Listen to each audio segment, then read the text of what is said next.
Hi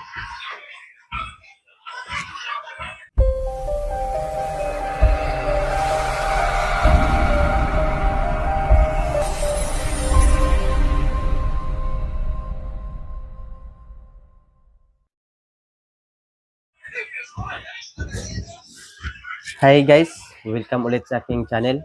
To this video guys, papaliwanag ko sa inyo kung alin ba dito ang magandang gamitin at alin dito ang matagal maglobat. Ito siya, ina-assemble ko to, PVC. Di baterya to.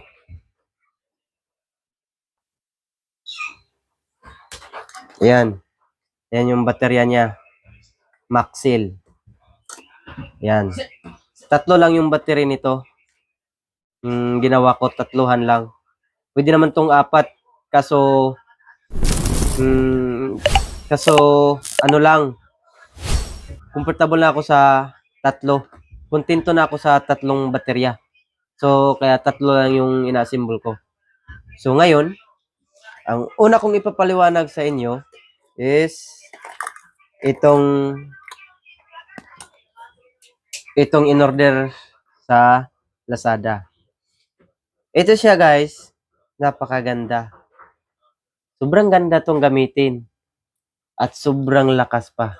Kaya kadalasan sa iba, ito yung ginagamit. 'Di ba? Ito 'yon. Si maganda at ang lakas pa. So ngayon, ang tanong nito,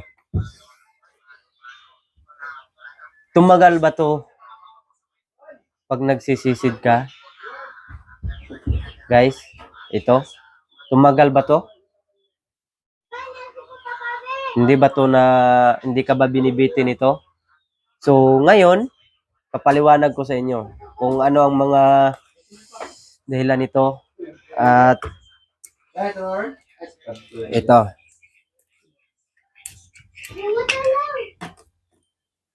Nandito na ang may-ari nito. Ang may-ari nito plus light na ina-symbol ko, nandito na. So ngayon, ito siya guys, yung baterya niya. Hindi ko alam kung bakit guys, pag naglubat to, ni minsan, hindi mo to magagamit. Kasi nga, pag naglubat na, hindi na mag-charge. So ayun, itatapon mo. Sayang yung pera na pinang-order mo dito ng baterya. Yung baterya na to. So, ngayon, ito, pag nagsisid ka nito, hanggang ano lang, 4 na oras or 3. Kung nasubukan nyo na to. Kaya nga, yung iba nga, magdadala ng reserba nito. Ito, magdala ng reserba. Para pag naglobat, palitan ulit. So, pag naglobat to, iwan ko ba talaga kung bakit hindi na to magagamit kasi hindi na magcha-charge. Kaya, hindi to tumagal sa pagsisisid. Hindi to aabot ng buong gabi. Pag buong gabi ka magsisisid, hindi na to aabot. Guys, hindi na. So, ngayon, ito naman yung papaliwanag ko kung bakit maganda tong gamitin ito. Ito nga siya, guys. Gagastos ka nga nito, battery. Tag 40 pesos yung isa. Pero, ang napakaganda kasi nito, matagal malubat. Kahit buong gabi ka nito magsisid sa ilog at sa dagat. Maganda. Medyo nga lang yung ano nito, sakto lang yung lakas niya. Hindi katulad nito nga napakalakas. Ito, sakto lang. Ayan. Sakto lang yung lakas niya. Ayan o. Sakto lang. So ngayon, bakit nga ba tumagal to pag nagsisid tayo? Kasi ito, pag naglubat to, hindi mo to namamalayan na maglulubat. Kasi dahan-dahan siya. Dahan-dahan nahihina. Ito siguro, yung baterya na to, pag bago to, malakas. Kasi luma na to. Itong baterya to, luma na. Lagi ko nang ginagamit to. So, ngayon, pag naglulubat to, dahan-dahan. Dahan-dahan siya, guys. dahan-dahan.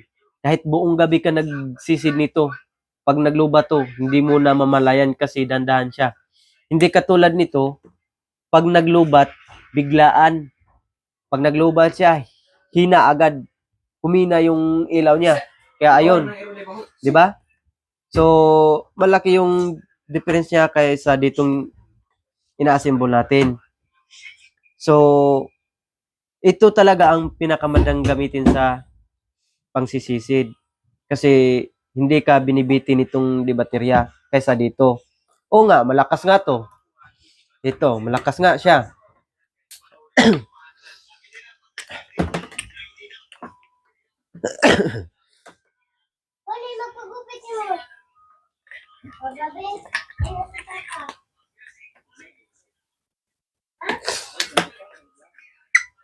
So, ayan. Malakas nga siya. Sa sobrang lakas niya, kaya madali lang yung malubat yung baterya niya. Di ba? Madali lang. Ito nga, kung bago lang yung battery mo, malakas din. Pero matagal malubat. Kasi dandahan siyang ihina. Hindi katulad nito, biglaan. Kaya ayun, bitin ka sa pangsisisid. Di ba? Kung gusto niyo makita, guys, kung paano ko ito ina-assemble, pindutin nyo lang yung channel ko yun sa baba para makita nyo kung paano ko ito ina-assemble. Yung itong flashlight na PVC lang yung ginagamit ko. Ayan. So ngayon guys, hanggang dito na lang yung video natin. At yung hindi pa nakapag-subscribe, sana mag-subscribe na kayo. At pindutin nyo yung notification bell para updated kayo lagi sa i-upload kong video. Maraming salamat sa panonood guys. God bless. Bye-bye.